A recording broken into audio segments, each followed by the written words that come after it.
आज की वीडियो में हम स्टडी कर रहे हैं preparation of ethylene in laboratory.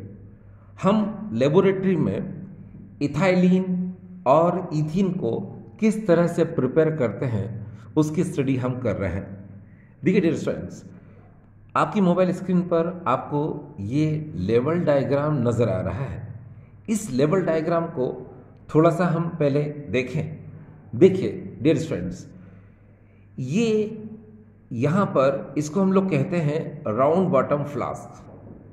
अब ये जो राउंड बॉटम फ्लास्क है इसको हमने यहाँ पर रखा है सैंड बाथ पर रखा है।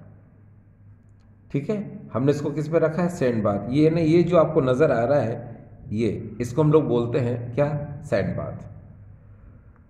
हमेशा एक बात का ध्यान रखिए कि जब किसी रिएक्शन में टेम्परेचर 100 डिग्री सेंटीग्रेड से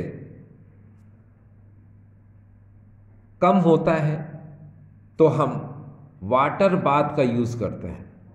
वाटर बाथ का हम यूज़ करते हैं। और अगर किसी केमिकल रिएक्शन में टेम्परेचर 100 डिग्री सेंटीग्रेड या फिर इससे ज़्यादा होता है तो उस कंडीशन में हम सैंड बाथ का यूज़ करते हैं। सैंड बाथ हम इसका यूज़ करते हैं।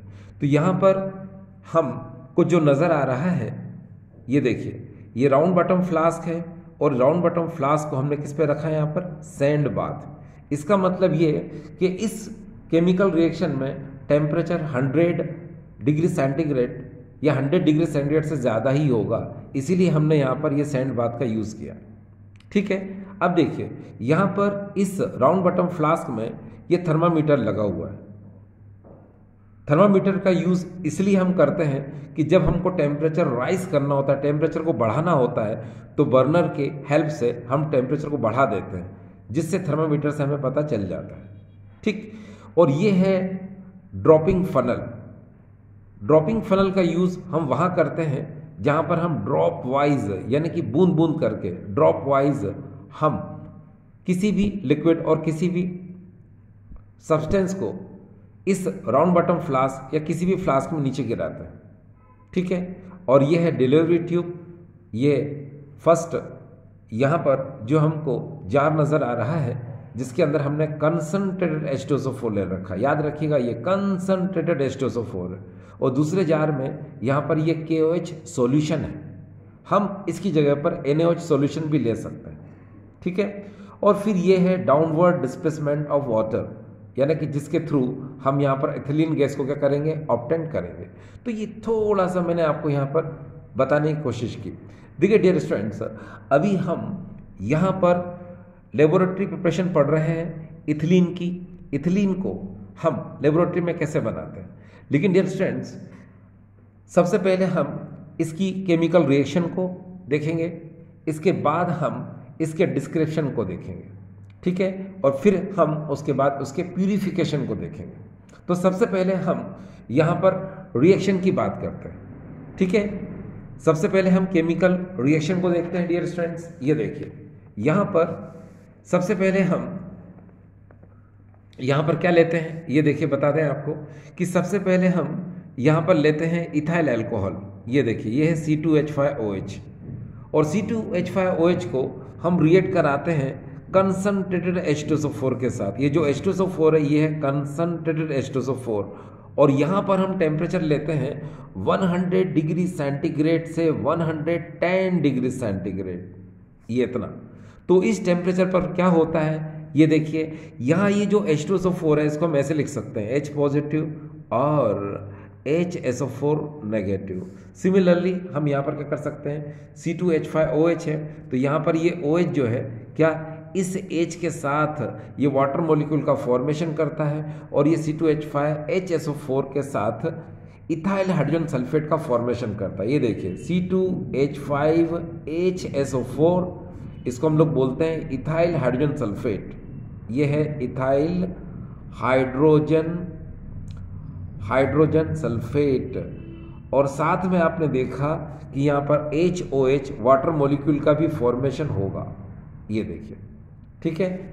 अब डियर स्टूडेंट्स, इसके बाद हमेशा याद रखिए कि यहाँ पर ये जो इथाइल हाइड्रोजन सल्फेट बना है, हम इसको अगेन लेते हैं, ये देखिए C2H5HSO4, और हम यहाँ पर कंसंट्रेटेड H2SO4 अगेन लेते हैं, क्योंकि यहाँ पर ये जो कंस H2SO4 है, कंसंट्रेटेड H2SO4 है, यहाँ पर ये डिहाइड्रेटिंग एजेंट का काम करता है। ठीक है, देखिए यहाँ पर हम क्या करते हैं कि जो कंसंट्रेटेड H2SO4 हमने लिया है, इसको हम 160 डिग्री सेंटीग्रेड से और 170 डिग्री सेंटीग्रेड पर इसको हीट करते हैं। जब इसको हीट करेंगे तो यहाँ पर क्या होगा, इसको देख लीजिए आप। इसको हम कैसे और लिख सकते हैं, देखिए इसको हम ऐसे भी सकते हैं, ये देखिए CH3 अगेन CH2, और फिर इस CH2 से यहाँ पर हम इस HSO4 को लिख लेते हैं। ये S से लिंक है, याद रखिएगा S से लिंक है, मगर लिख लिया इसको ऐसे। ठीक है, CH3 CH2 ये S से लिंक है। ठीक है, तो हमने HSO4 ऐसे लिख दिया। अब यहाँ होता क्या है कि जब इस टेम्परेचर पे हीट करते हैं तो यहाँ का H, यानी इस CH3 को आप कैसे लिख सकते हो, CH2 और H करके लिख सकते हो ऐसे। तो यहाँ का H और यहाँ का HSO4 ये क्या हो जाते हैं, यहाँ से रिमूव हो जाता है, यानी यहाँ से H2SO4 क्या हो जाता है, निकल जाता है। ठीक है, जब यहाँ से H2SO4 निकल जाएगा, याद रखना कंसंट्रेटेड H2SO4 का यूज़ किया है हमने, तो इसकी प्रेजेंस में यहाँ से H2SO4 रिमूव हो रहा है, टेम्परेचर 160 to 170 डिग्री सेंटीग्रेड। तो यहाँ क्या बचेगा, यहाँ देखिए हो जाएगा CH2 अगेन CH2, मगर इनके बीच में आएगा डबल बॉन्ड वैलेंसी पूरी करने के लिए, और रिमूव क्या हुआ डियर, यहाँ पर ये H2SO4 रिमूव हो गया। ठीक है, तो यहाँ पर आपने क्या देखा कि ये ईथीन हमको यहाँ पर मिल चुका है, ये देखिए ethene.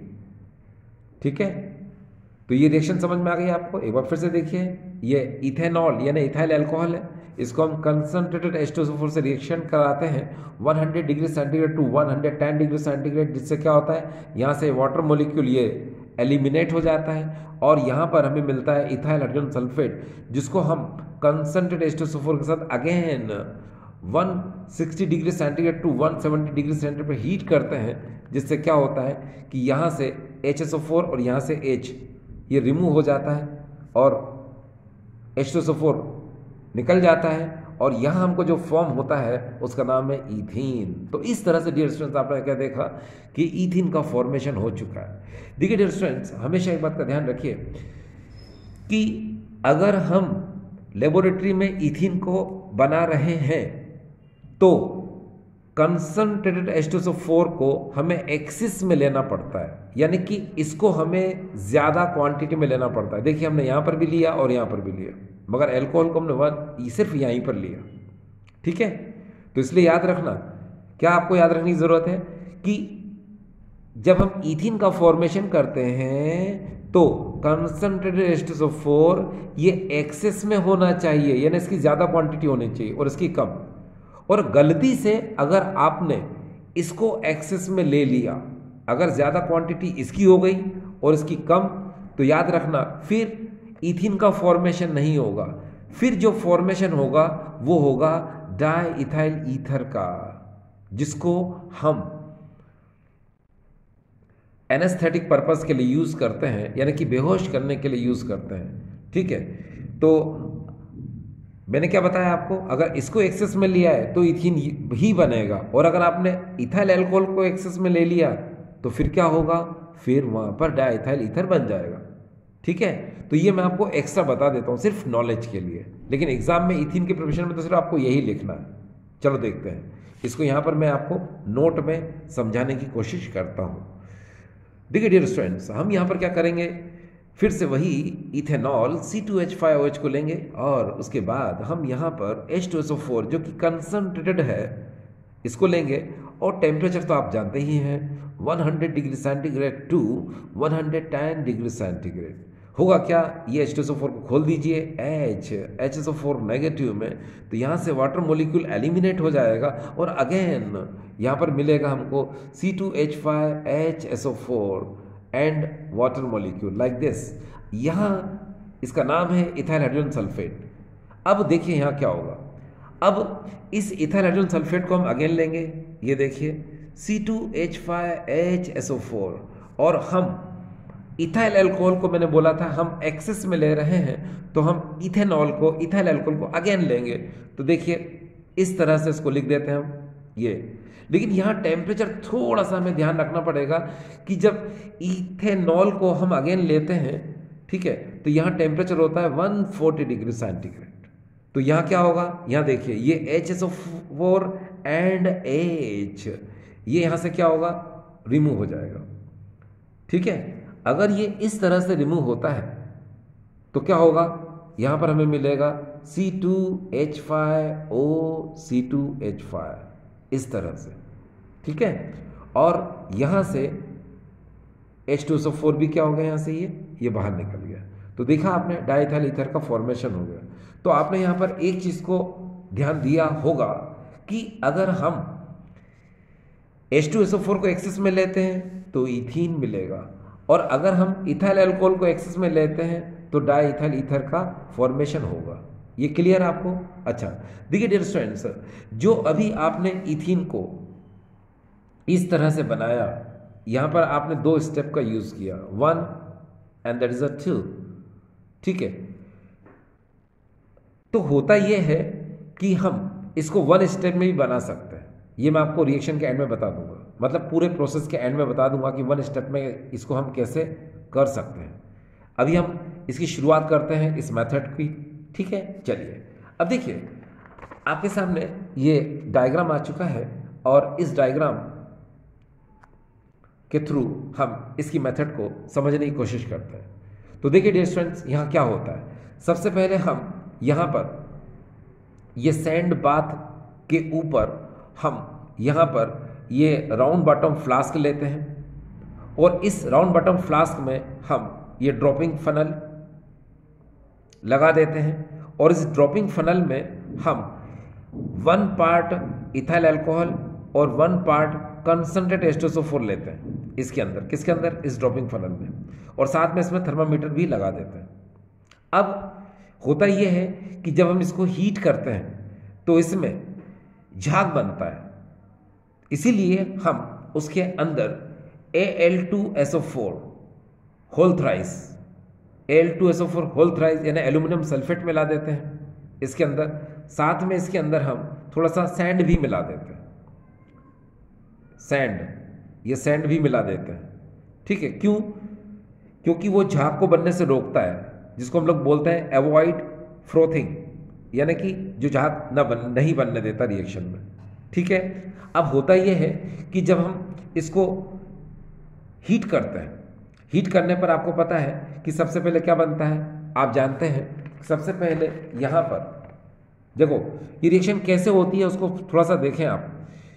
Ethyl alcohol H2SO4 concentrate के साथ 110 डिग्री सेंटीग्रेड, 100 डिग्री सेंटीग्रेड से 110 डिग्री सेंटीग्रेड पर रिएक्शन करता है। तो पहले ध्यान से समझना इस बात को। देखो ये जो राउंड बॉटम फ्लास्क है, इसमें आपने इथाइल अल्कोहल लिया है 1 पार्ट, ठीक है, और इसी में आपने H2SO4 भी लिया है, ठीक है। वो लिया है कितना? वो लिया है आपने इसके अंदर 1 पार्ट, ठीक है। जब ये इसको इसमें मिलाएंगे तो अपने आप ये 2 पार्ट हो जाएगा, ठीक है। तो हम क्या कर रहे हैं यहाँ पर, देखिए हमने इसमें इथाइल अल्कोहल भी मिला रखा है, साथ में कंसंट्रेट H2SO4 भी मिला रखा है। जब हम इसको हीट करते हैं 100 से 110 डिग्री सेंटीग्रेड पर, तो थर्मोमीटर से पता चल जाता है कि हमने टेम्परेचर कितना किया है, 100 से 110। तो होता ये है कि इसके अंदर इथाइल हाइड्रोजन सल्फेट का फॉर्मेशन होता है। देखिए यहाँ पर आपको बताया जाए, ये देखिए इथाइल हाइड्रोजन सल्फेट का क्या होता है, फॉर्मेशन होता है। कहाँ फॉर्मेशन होता है? यहाँ पर। और जैसे ही यहाँ पर इसका फॉर्मेशन होता है इथाइल हाइड्रोजन सल्फेट का, हम इसका टेम्परेचर बढ़ा देते हैं। कितना कर देते हैं? अब हम इसका टेम्परेचर कर देते हैं 160 से 170 डिग्री सेंटीग्रेड, और ऊपर से हम क्या करते हैं, ये ड्रॉप वाइज हम इसके अंदर ये इथेल अल्कोहल और H2SO4 इन दोनों को गिराते हैं। ठीक है, अब जब इन दोनों को हम नीचे गिराते हैं तो क्या होता है कि उस इथाइल हाइड्रोजन सल्फेट को हम देखते हैं कि वो इथाइल हाइड्रोजन सल्फेट इथीन का फॉर्मेशन कर देता है। ये देखिए इस तरह से यहाँ पर ये इथाइल हाइड्रोजन सल्फेट कौन सा H2SO4 के प्रेजेंस में 160 to 170 डिग्री सेंटीग्रेड क्या कर देता है, इथीन का फॉर्मेशन कर देता है। तो यहाँ से डियर स्टूडेंट्स होता क्या है कि यहाँ से हमको अब इथीन मिलती है। ठीक है, लेकिन ये जो इथीन होती है ये इम्प्योर होती है, ये प्योर नहीं होती है, क्योंकि इसके अंदर किन किन चीज़ों की इम्प्योरिटी होती है। तो देखिए मैं बता दूं इसमें क्या क्या चीज़ों की इम्प्योरिटी होती है। देखिए यहाँ लिख देता हूँ मैं, एक तो इसके अंदर C2H5OH ethyl alcohol vapour form इसमें होती है। दूसरा इसमें diethyl ether C2H5O C2H5 gas इसकी भी इम्प्योरिटी होती है। साथ में इसमें CO2 एंड SO2 की भी इम्प्योरिटी होती है, यानी कि that is 1 number 2 number 3 number 4। ठीक है, अब यहाँ पर एक बात का ध्यान रखना कि यहाँ पर जो हमको इथीन मिल रही है यहाँ पर, ठीक है, कहाँ, इस राउंड बॉटम फ्लास्क के थ्रू हम जब आगे लेके जाते हैं यहाँ पर, तो यहाँ पर क्या होता है कि उस इथीन में यानी उस इथिलीन में हमको इथाइल अल्कोहल की वेपर, डाइइथाइल ईथर गैस यानी वेपर और CO2 एंड SO2 मिलते हैं हमको। ठीक है, अब यहाँ पर होता क्या है आगे देखें। पहली बात यह है, इसको थोड़ा समझाया जाए आपको कि CO2, तो याद रखिएगा कि यहाँ पर ये जो H2SO4 है, ठीक है, जब इस H2SO4 का रिडक्शन होता है, यहाँ लिख देता हूँ मैं, ये देखिए यहाँ पर जब हम ये देखो ये जो H2SO4 है जब इसका रिडक्शन होता है तो रिडक्शन के थ्रू SO2 का फॉर्मेशन होता है। तो आपको समझ में आया ये SO2 कैसे बना, H2SO4 के रिडक्शन से SO2 का हमने बनना देखा। अब दूसरा ये जो CO2 है ये कैसे बना, तो देखिए इसको बता देते हैं कि यहाँ पर ये जो C2H5OH है ये इसका कुछ पार्ट जो है वो ऑक्सीडाइज हो जाता है। तो यहाँ लिख देते हैं क्या, ऑक्सीडेशन। तो ये ऑक्सीडेशन के थ्रू क्या बनाता है, ये CO2 बनाता है। ठीक है, तो ये बात समझ में आ गई आपको। चलिए अब हमने क्या देखा कि यहाँ पर ये जो डायग्राम है, इस डायग्राम में हम देख रहे हैं कि यहाँ पर जो हमको इथीन ऑप्टेड हो रहा है उस इथीन में ethanol gas, diethyl ether gas, CO2 and SO2 ये चार चीज़ें हमें एज ए इम्प्योरिटी मिल रही हैं। तो सबसे पहले हम इन गैसेस मिक्सचर को ये कंसंट्रेटेड H2SO4 से भरे इस जार से पास करते हैं। तो जब इस कंसंट्रेटेड H2SO4 से भरे जार से पास करते हैं तो यहाँ पर क्या होता है, देखिए एथेनॉल यानी ये और डाइइथाइल ईथर यानी ये, और साथ में आपने देखा था कि इस रिएक्शन में मॉइस्चर भी होगा। क्या होगा, मॉइस्चर। तो वो मॉइस्चर भी क्या होगा यानी H2O वो भी क्या हो जाएगा, यहाँ पर रिमूव हो जाएगा। ठीक, इसके बाद हम गैसेस मिक्सचर को आगे की तरफ लेके जाते हैं यहाँ पर। तो यहाँ क्या होता है, ये CO2 एंड SO2 इस KOH या फिर NOH सॉल्यूशन में क्या हो जाते हैं, एब्जॉर्ब हो जाते हैं। देखो हमेशा याद रखिए कि इस KOH सॉल्यूशन में अगर CO2 एब्जॉर्ब होता है तो वो K2CO3 बनाता है। याद रखिएगा क्या बनाता है डियर, यहाँ लिख देता हूँ मैं, K2CO3 बनाता है। और अगर SO2 एब्जॉर्ब होता है यहाँ पर तो वो K2SO3 बनाता है। ठीक है, तो ये समझ में आ गया। इसके बाद हम उस इथिलीन को, अब इथिलीन काफ़ी हद तक क्या हो गई है, प्योर हो गई है, काफ़ी हद तक प्योर हो गई, पूरी तरह से तो प्योर नहीं होती लेकिन काफ़ी हद तक क्या हो गई है, प्योर हो चुकी है। अब इस इथिलीन को हम डाउनवर्ड्स डिस्प्लेसमेंट ऑफ वाटर के थ्रू हम इस जार में ऊपर की तरफ क्या कर लेते हैं, ऑप्टेन कर लेते हैं। ठीक है, तो ये समझ में आ गया है ना। देखो डियर स्टूडेंट्स, यहाँ से एक बात का ध्यान रखना कि यहाँ पर ये जो एथिलीन गैस बनती है वो पूरी तरह से प्योर नहीं होती है। लेकिन काफ़ी हद तक वो प्योर होती है। लेकिन मैंने क्या कहा, 100% प्योर नहीं होती है। अगर आपको ऐसा लगता है कि आपको 100% प्योर इथिलीन का फॉर्मेशन करना है तो कंस H2SO4 की जगह पर आप फॉस्फोरिक एसिड का यूज़ कर सकते हो। ठीक है, अब हमने आपसे वादा किया था कि एक स्टेप में भी ये रिएक्शन हो सकती है। कैसे, चलो उसको देखिए, यहाँ पर बताया जाए। देखो डियर स्टूडेंट्स, यहाँ पर सबसे पहले हम ले रहे हैं इथेनॉल को। इथेनॉल को आप कैसे लिख सकते हो, CH3 CH2 एंड OH ऐसे लिख सकते हो। ठीक है, अब हम यहाँ पर क्या करेंगे, कंसंट्रेटेड H2SO4 की प्रेजेंस में जब हम इसको हीट करते हैं 160 degree centigrade to 170 degree centigrade, तो डियर स्टूडेंट्स होता क्या है, देखिए मैंने आपको कहा पहले भी कि यहाँ पर जो कंसंट्रेटेड H2SO4 है ये डिहाइड्रेटिंग एजेंट का काम करता है, means removal of water molecule, यानी कि डिहाइड्रेशन का काम करता है। तो यहाँ से ये OH और यहाँ से H, देखिए CH3 को हम कैसे लिख सकते हैं, CH2 और H करके लिख सकते हैं। तो यहाँ का H और यहाँ का OH ये क्या हो जाएगा, रिमूव हो जाएगा, और यहाँ पर हमको मिलेगा CH2 डबल बॉन्ड CH2, और यहाँ से क्या, ये H2O क्या हो चुका है डियर, ये रिमूव हो चुका है। ठीक है, तो ये बात आपको समझ में आ गई।